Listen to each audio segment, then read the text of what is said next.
So, welcome to the class. So, student, today we have a new chapter, and this is separation of substance. Okay, that means how a substance are separated from another substance or from another component of substance. Okay, so to learn this, first we have to learn what is pure substance. Okay, so what is given? A pure substance is a substance that contain only one kind of material. That means a pure substance is substance where only one kind of materials will get. That means this is contain only one kind of material. For example, clean sugar and salt, water. So, but the here what the term we must have to use? We must have to use the term clean water. That means what? There only the water particles will be there, not any other particles. Okay, for sugar, so only the sugar must be there, not any others. And also for salt, the only salt should be there, not any others. So these are known as pure substance. Okay, if we added sugar with a little drop of water, then this substance no more will be considered as a pure substance. Why? Because there we have added the water to the sugar or water to the salt. Okay, so each pure substance has fixed property like melting and boiling point. That means whatever the pure substance are there, they have fixed property of melting point and boiling point. That means at a different at a particular temperature they will melt, or at a particular temperature they will boil. For example, see a pure water, that means a pure water, no any pollution are there. So if in a pure water, the it is melting point of pure water is 0 degree Celsius. That means below 0 degree it is in the ice form. Okay, and the boiling point is what? 100 degree Celsius. That means at 100 degree Celsius the water is started to boil, but there is a condition: they must be in the sea level. That means what is the sea level? So they must be in the sea level, not in the higher mountain region. They must be in the sea level. This value changes if the impurities are present in water. If we added another materials except water, we added another material, say we added milk to it, okay, then this value will be changed. If we add milk, then maybe it will boil below 100 degrees Celsius. Okay, so this property is valid only for pure substance where no any impure or no any other material will be there. Okay, next we have see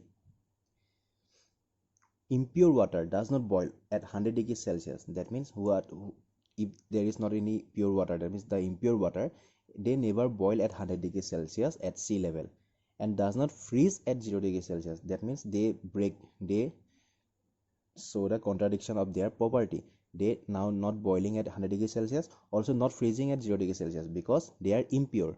That means except water we also have some other materials to that water, so they showing that property now. Hence this property can be used to test the purity of water. That means this property can be used to test the purity of water. Suppose you have given a 1 glass of water and you are asked to boil at sea level.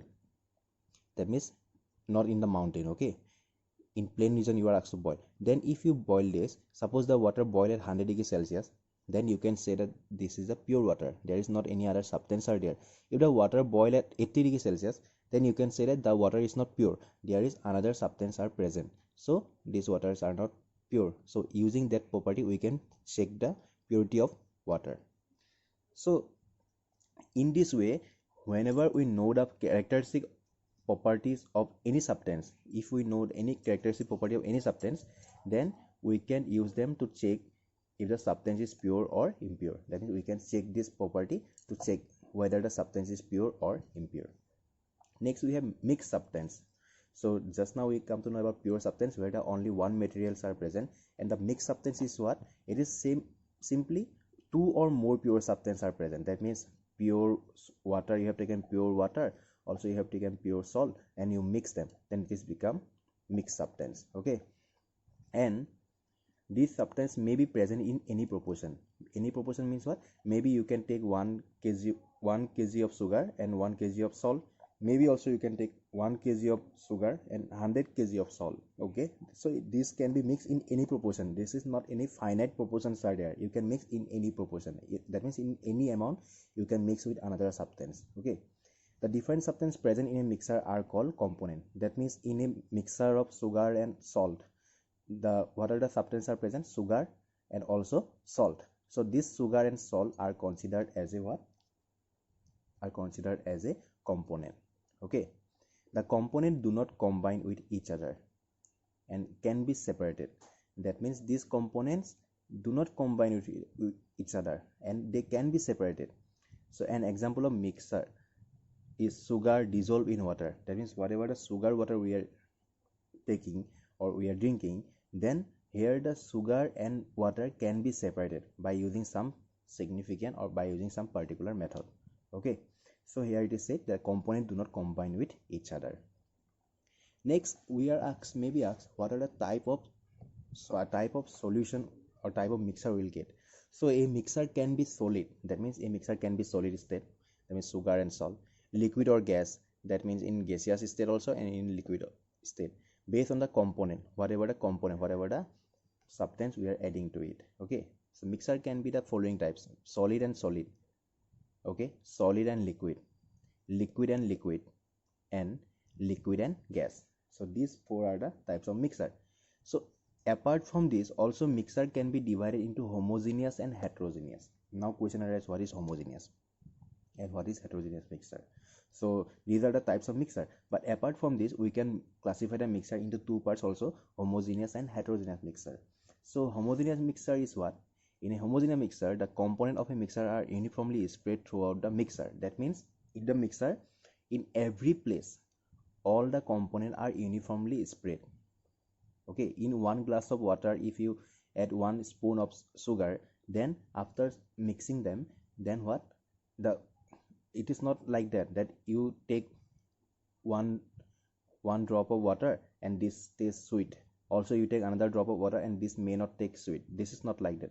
The whole glass of the water will become sweet in taste. Okay, so that means the sugar are uniformly distributed to the whole glass of the water. So homogeneous mixture are uniform in appearance and composition. That means they are uniformly distributed in all along. Okay, so you cannot see the separation. A different component cannot be seen separately. That means in sugar water you cannot see the sugar individually and water individually. You will see simply a glass of water which contain sugar. Okay, so you cannot see different separately.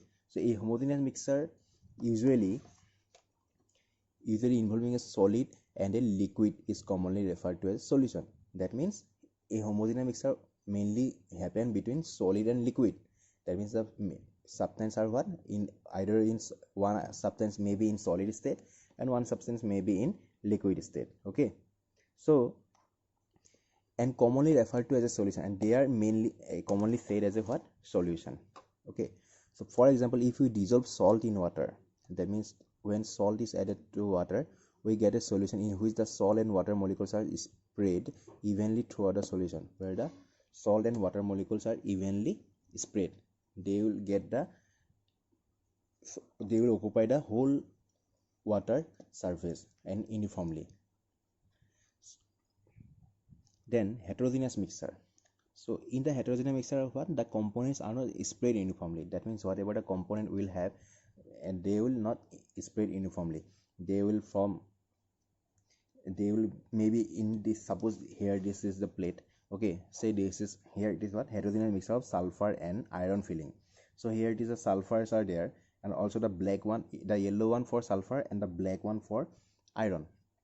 So I have given you the example of salt water and sugar water, the homogeneous mixture, but maybe you don't know what is heterogeneous mixture. So see here, the yellow part is occupy the whole plate. Okay, but the black part, that means the iron part, are occupying in only some particular region. See here it is, there it is, here, then there is a gap in between them. So this type of mixture are known as heterogeneous mixture. Why? Because they are not uniformly spread throughout the whole plate. Because if they would uniformly spread, then they will occupy the whole plate like that. You cannot distinguish. Also you can see that you can separately see both the sulfur and iron also. That means in heterogeneous mixture we can see the sulfur and iron separately. That means we can see the substance that are mixed in the mixer can be seen separately. So these are known as heterogeneous mixture. Okay, so that's all for today.